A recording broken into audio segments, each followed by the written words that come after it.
Hi friends, welcome back to happy home. கொத்தமல்லி புதினா சட்னி எப்படி சிம்பிளாக சூப்பராக செய்கிறதுன்னு பார்க்கலாம்.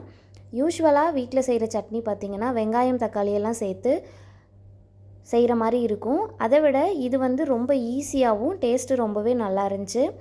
ட்ரை பண்ணி பார்த்துருந்தேன், எப்படி பண்ணேன்னு சொல்கிறேன்.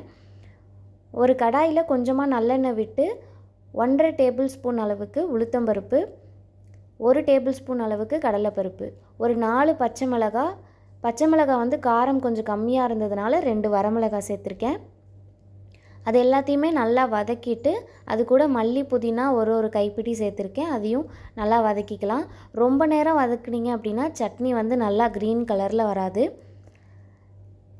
இந்த அளவுக்கு வதக்குனதுக்கப்புறம் ஒரு சின்ன நெல்லிக்காய் சைஸுக்கு புளி சேர்த்துருக்கேன். இது எல்லாத்தையும் நல்லா வதக்கிட்டு உப்பு போட்டு அரைச்சி எடுத்தோம் அப்படின்னா சூப்பரான மல்லி புதினா சட்னி ரெடி ஆயிரும்.